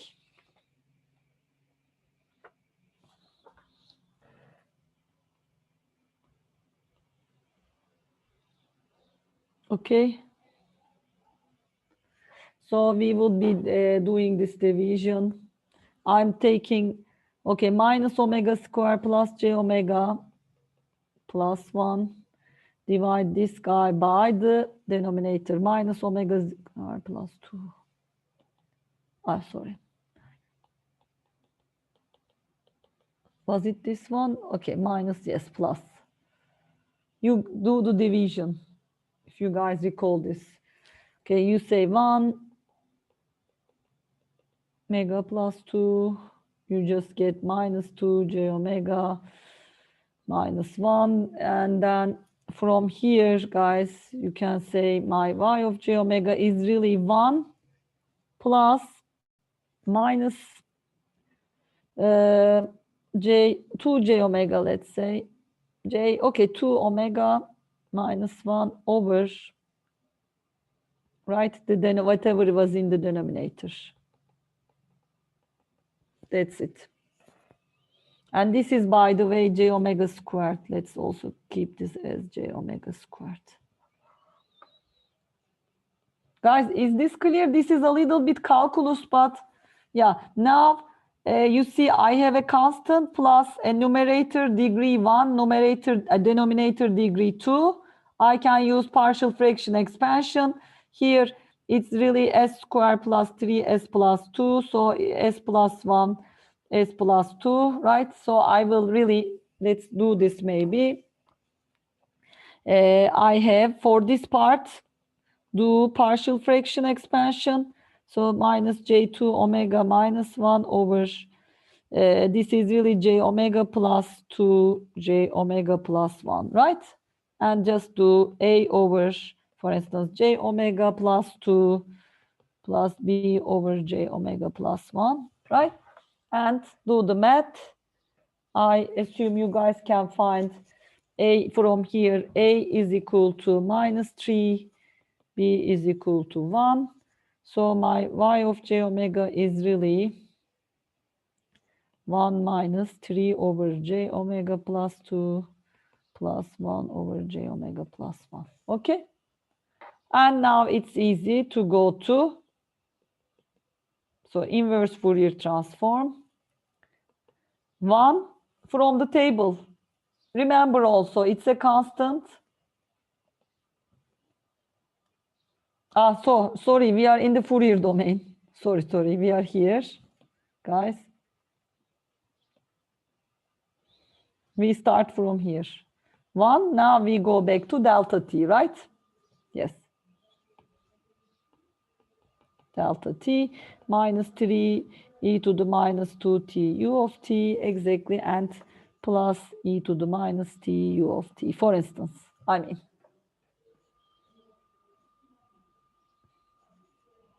You see, I mean, we are really doing some manipulation of Fourier transform, going back and forth. That's it. We are not doing something that's very different. I can give you another exercise, and if you, by the way, if you have problems with these, you can ask your assistants, okay? Always, they can solve it with you. Maybe last week we can have a question answer session.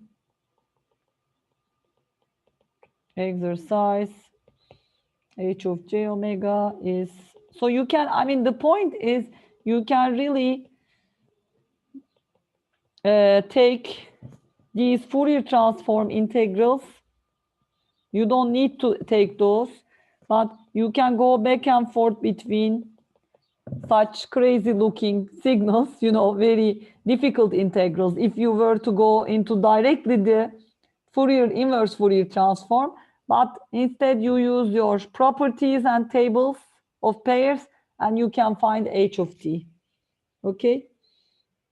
This is actually a little bit long, 1-page derivation. So this is not a very simple exercise, by the way, but you can try. Here, you guys can go from omega. This is h1 j omega. And you can, I think you noticed this, right? Sign, there is a sinc there and it's squared. Okay? So call this h2 j omega and continue with that. So you can say this is really sine 3 omega over omega times sine 3 omega.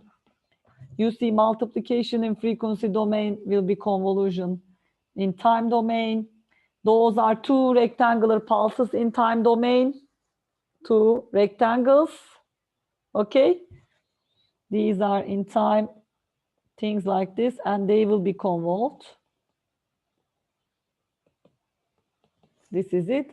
And these will be 3 minus 3, 3 minus 3. And when you convolve these, you get a triangular waveform. Remember, this is what you would get. And it will be minus 6 to 6. Two rectangles convolved gives me a triangular waveform. These were 1 over 2 because I'm missing the 1 over 2 here. So anyways, 2.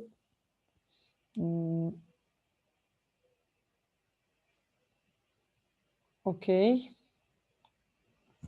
And then this would be H2 of t. And you would want H1 of t is easier to find, right? Cosine. Then you would need to, I mean, this would have deltas, right? Okay, we didn't give it, but actually you can find it. Why? Let me see, sorry, we are cosine omega 0, so I need this guy, right? Because cosine is Euler, expansion has exponentials, complex exponentials in omega, we would have deltas here. So let's write. So H1 of t, let me write this. I think I have delta of t plus 1. That was a 1 over 2. That would be that. And you guys can see from here, you would need H1 of t convolving H2 of t, right? So shifted triangular, two shifted triangular pulses added together. You see, it's just such a practical exercise. So in the end, H of t will be really, I should write 1 over 2, H2 of t plus 1, t minus 1. Okay, that's it actually. I outlined how to solve that for you. So I think this many exercises is fine. I want to do also sampling topic today, but okay, we should give a break probably. It's already, we can start sampling after the break. Any questions until here? We've done many exercises of Fourier transform. At this point, we've studied demodulation, amplitude modulation, demodulation. Then we started doing Fourier transform back and forth, forward, backwards, used tables and properties. We've seen partial fraction expansion, okay? And also more properties, more examples. So let's give a break, then come back and we start sampling. Again, study sampling in Fourier domain. I know it's too many topics now. I'm trying to see. Let's just maybe give the break and discuss what we should do next. So we want to study sampling. Why? Now the goal is to go from a continuous time signal to discrete time. Until today, this hour, we were studying continuous time signals and their Fourier transform, right, for the past 2 weeks. Now, we want to again go from continuous time to discrete time, sample these signals. And actually, it's very easy to study, very convenient to study sampling in frequency domain. With now you are equipped with, you are really capable of studying things in the Fourier domain and also time domain. We want to see what is happening to the Fourier spectrum of a sample signal. Okay, that's the goal. So I think we will skip some of these slides here. So let me try to go, okay, to this one. Guys, so, okay. ideal continuous to discrete converter. This is a sampler system, okay? Mathematical model for analog to digital converter. Maybe you heard this as A to D converter or C to D, continuous to discrete converter. The actually ideal mathematical model is given by this, and you guys are really now in a position to analyze this by what you know in this course with your Fourier transform, spectrum tools. X of t is the signal to be sampled. It's a continuous time signal, right? Signal to be sampled. We want to sample signals. Why? Because we like to work with finite things, right? Discrete things. We want to store them. We can easily manipulate them. We can compress them. Also, actually, by the help of Fourier transform, the Fourier transform coefficients help us, or Fourier transform representation of a signal help us to do other things too. Like I said, compression, extract information, denoise, get rid of noise, right? Feature extraction is actually something that you guys will be working on a lot as a computer scientist, computer engineer, probably data scientist. And Fourier transform or frequency analysis is just one of the tools. So here now it's about sampling. There is a signal, we want to sample it, meaning we want to move from x of t to, you see, x of n. Remember, this was really meaningless. Let's say I'm just making up this signal. It's an x of t, a continuous time signal, meaning its independent variable is t is a continuous variable, right? Continuous variable. Now, sampling means I want to get these samples, sample this signal every TS seconds, okay? Every TS, sample this guy. So TS2, TS3, TS4, TS, etc. And from here, we get, remember, a discrete time signal. This would be, for instance, the signal. I'm just, of course, roughly sampling it. This is x of n. Now you see the independent variable is a discrete. So independent variable n is a discrete number, integer, right? It's an integer actually, because we sample every TS seconds. So this is 0, 1, 2, 3. Of course, it was here 2 TS, 3 TS, n TS, right? So you see, guys, actually from x of t, there will be an intermediate signal, which is x of nts, the continuous time signal sampled at every multiple of this sampling period, ts. Here, ts is the important parameter. This is sampling period, something you have to set. You have to know. This is your parameter. As an engineer, you have to set some parameters, right? Tune some parameters, set some parameters. You see, what is this P of t in a, okay, in a sampler, this was infinity. In a sampler system, what is in this box is a sampling system or sampler system. You see what it does is takes a signal, modulates it by an infinite impulse train. So this infinite impulse train samples the signal every TS seconds. And this convert to seconds is really just taking these numbers and writing it into set of numbers, right? Making it a vector. That's it actually. So this is the ideal, exactly, continuous to, from this comes from a continuous to discrete converter. And now we're asking this question, what is the Fourier transform of this sampled XS, X sub ST, sampled signal, okay? So let's look at it. So we do this sampling through this impulse train, you see, right? We've shown this already. Impulse train is, we will show, I think it, okay, it's interesting. Why? Probably there was a mismatch. Doesn't look good. I can show it from the desktop actually. I wanted to show it from here so that I can write on top of it, but let's do, yeah, no, I can't show it here. All right, so let's do it from the desktop. Sorry for that. Sometimes there is this old PowerPoints and new PowerPoints in the system, so I will just open it here and share it with you. Where is it? Here. Okay, I will just open it here, guys, and share it with you. Here it is. I won't be able to write on it, but it's fine. Here is that slide that we couldn't see. It's here, visible.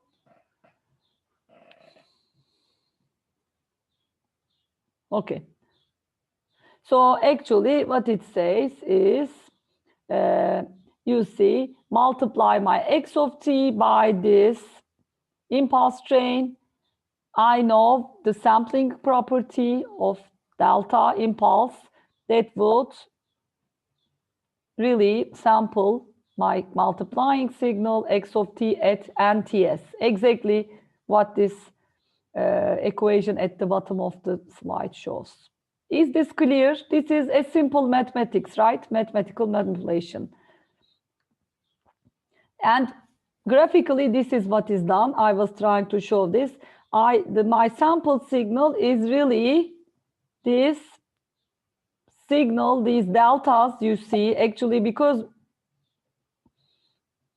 actually my sample signal xst is the original continuous time signal, its values at multiples of ts, the sampling period, and actually shifted impulses, right, to those ts and ts sample points.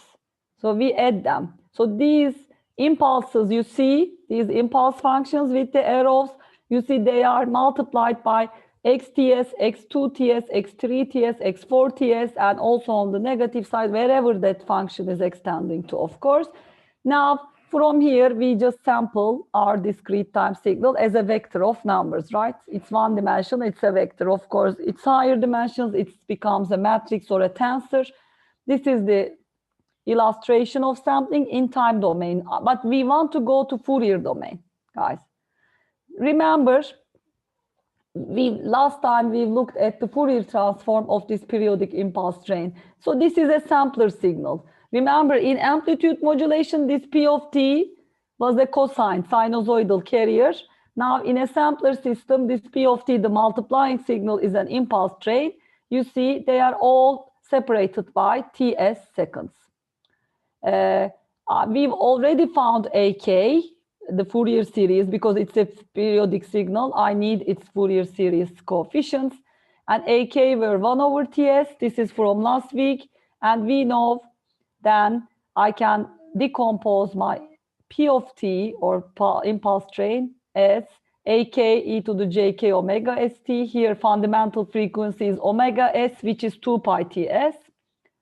Exactly. 2 pi over ts, or 2 pi fs.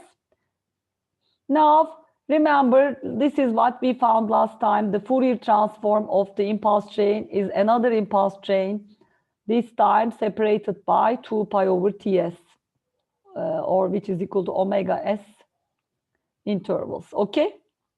This is impulse train in time domain. Remember the dual relationship. If I decrease ts, my sampling periods, if I do more frequent sampling, here the j omega will be, you know, now the impulses will be here separated apart, and vice versa, actually.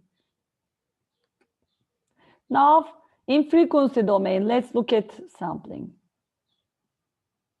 Yes, from the Fourier series representation of this periodic impulse train, because I see multiplication by this complex exponential in time domain, I know it corresponds to shifting in frequency domain, remember? Guys, and that gives me exactly, let's see, what I'm expecting. Actually, I can directly go there because I know, guys, let's just go. Where is my Fourier transform? Here. This is the Fourier transform of the impulse train. Remember, it was a multiplication in time domain. It's going to be a convolution in frequency domain. And convolution by a delta function, it shifts my spectrum in the frequency domain because it's a frequency domain operation at this point. We are in the Fourier domain. So my spectra will be shifted. So this is what I get. Look at the bottom. My x of j omega is convolved with Fourier transform of the periodic impulse train. That's another impulse train. Remember, shifted impulses by the sampling frequency this time. Sampling period in time domain. Now it's sampling frequency omega s. So shifted signal, guys. Sampled signal. This is the result we are after. Sampled signal. This is very important. When you sample a continuous time signal, its Fourier spectrum is replicated at infinitely many times at multiples of the sampling frequency. This is what this equation tells us. Please look at this equation for 5-10 seconds and try to understand what it's saying. Remember, we sampled a signal by TS samples, intervals in time domain. That corresponds to omega s, or which is 2 pi fs frequency, sampling frequency, right? You see the spectrum of x is shifted by multiples of this omega s, k omega s, and it's gonna become clear. Maybe just ignore those derivations. It becomes clear in this graphs actually. So guys, just check yourselves. Even if you were lost until this point, look at this now. Here you will catch up. We start with the spectrum representation of any given signal. This is just an arbitrary representation, a triangular spectra, but it doesn't have to have this shape. This is just for illustration. The important thing is it's band limited. It is 0 after some maximum frequency of omega b. Now we just found when I sample this x of t in time domain, its Fourier spectra gets replicated at omega s intervals, and that's what we see at the bottom. This is the effect of sampling on my signal. Okay? So you see my x of j omega gets shifted to omega s. It has a copy at omega s. It has a copy at 2 omega s. Another copy at minus omega s. Another copy at minus 2 omega s. This will repeat itself infinitely many times. Okay? And there is some scaling by 1 over ts also. If my amplitude spectrum was a, my spectrum magnitude becomes a over ts. Everything is scaled by a constant. Even if you were lost, if you are listening to this slide, you should be fine. Any questions until here? Are we clear? Now you see there are some frequencies shown here. The point is we need to pick a certain frequency, sampling frequency, so that these replicated spectra don't mix on top of each other, because then our signal will be all messed up, right? When I try to go back to the continuous time, I need to, you see, respect some frequency parameters here, and we will talk about these, and it's obvious actually here. This sampling frequency, you see, should satisfy some constraints. We will see, and it's actually obvious here. Maybe I can talk about it here. Omega s minus omega b is this trailing or the negative frequency side end of this first replica, right? Omega s minus omega b. Omega b is the max frequency of the positive half of this main spectra. Omega s minus omega b should be greater than omega b. Not to have an overlap between these two, right? So this omega s minus omega b should be greater than omega b. That means sampling frequency omega s should be greater than 2 omega b. That is the important constraint. It's called Shannon's sampling theorem, one of the important actual rules of that theorem. If we don't satisfy that criteria, if omega s, the sampling frequency is less than 2 of the bandwidth or max frequency in the signal, the copies in the Fourier spectral overlap, we call this aliasing distortion. This is all mess up of the signal. Okay? You see now the sampled signal actually becomes another signal, because its Fourier spectra are all or overlapping with each other. You see, if you were to just pass this signal through a low pass filter and recover or go back to the continuous time, you can't do it here, but you are able to do it here.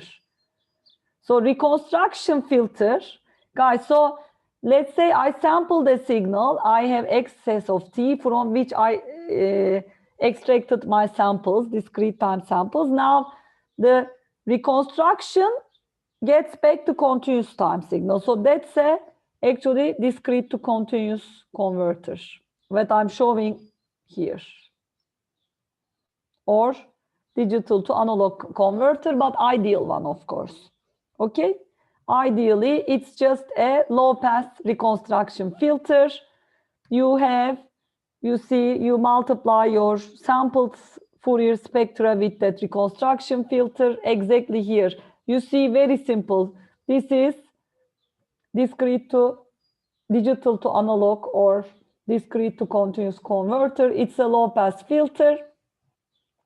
And if the sampling frequency was right, chosen right, if you knew about sampling theorem, you would say, I need to sample this signal at least with twice the frequency of the maximum frequency in this signal, or the bandwidth, let's say. So omega s greater than to omega b, the copies do not overlap, like here, the copies of x of j omega. So when we do this multiplication, multiply the two signals here, the top signal and the middle, right? Because that's the discrete to continuous converter system, what it does. Now I would end up with exactly the original continuous time signal spectra. This is called perfect reconstruction, meaning perfect conversion from discrete to continuous. You see, it's such a simple idea, but you have to think about this. I will share these with you, these slides. Actually, we can just point to the links. They are online already by the authors. What is this ideal reconstruction filter in time domain? We've just studied this in the past 2 hours. It's an ideal rectangular pulse in frequency domain. Remember the table. What is it in time domain? So I'm asking you now, what is the impulse response actually of this reconstruction filter, sampling reconstruction filter? Because this is its frequency response, or its Fourier transform equivalently. What is it in time domain?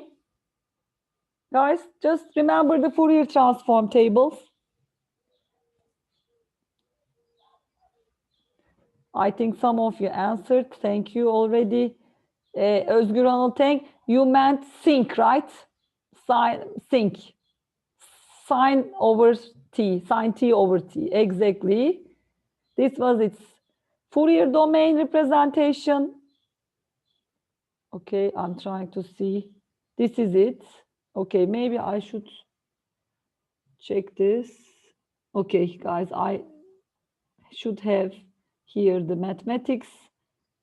Here, sine pi t over pi t. I mean, there is over ts because it's pi over ts. Sine pi over ts, t over pi t. You see, it's really a sinc function.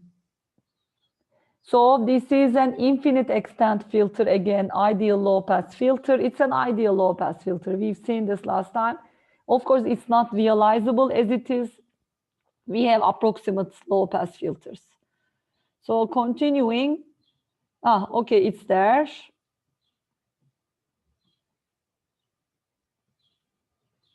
Okay, it was already there. Yeah. So you see what it does is, guys, signal reconstruction. This is the ideal reconstruction filter in time domain. So this is also called interpolation, actually, ideal interpolation from discrete to continuous. So it really multiplies by, again, these x and ts as weights, the value of the signal at those ts, multiples of the sampling period, and interpolates by shifted sinc function. So this sinc is an interpolating function, actually. Remember your numerical methods course, you worked with polynomial interpolators, right? Some basis functions. This is a sinc interpolator, right? So sinc interpolation is the ideal perfect reconstruction, gives us the ideal perfect reconstruction, of course, assuming we already used the correct sampling frequency, which is greater, Ws greater equal to omega b. This is called Shannon's famous sampling theorem. If you satisfy this, and if your signal was band limited already, meaning it was zero outside some omega b frequency, you can recover after sampling the signal, you can go back to the continuous time perfectly in an ideal world, okay, with this interpolation formula. I mean, this interpolation formula can be shown by functions like you see x of 0 times sinc, x of -1 times the sinc shifted to -1, x of 1 times sinc shifted to +1, ts, I mean. X of 2 shifted to sinc, multiplying sinc shifted to 2ts. Of course, this is x of 2ts, right, from the continuous time signal. You add these up, you do this infinite summation, you get the original signal, the continuous time signal. It's an interpolation, but I mean, in time domain, it may be looking a little bit more complicated, but in frequency domain, you see it was very easy to study from the spectra. I think that's it. I know it was a little bit fast. We can actually recover it next time. I will go recap it next time, okay? Please study this. And I don't want to, take from the quiz time. This would complete our sampling and reconstruction. Yes, this is some sum up, recap or summary of the whole semester actually. But this is what we did today. This was the ideal continuous to discrete converter. I mean, this hour, the last half hour, what we did. An ideal discrete to continuous converter was actually really start with this sampled signal, sample values. Think of them as impulses multiplied by those sample values and go through a reconstruction filter, which is really a interpolating, sinc interpolating operation, and obtain your original. This was a continuous time signal. Now this is the reconstructed continuous time signal. Guys, I know it may be looking a little bit difficult, but actually it's not. So let's recap it next time quickly in the beginning of the lecture. Any questions at this point?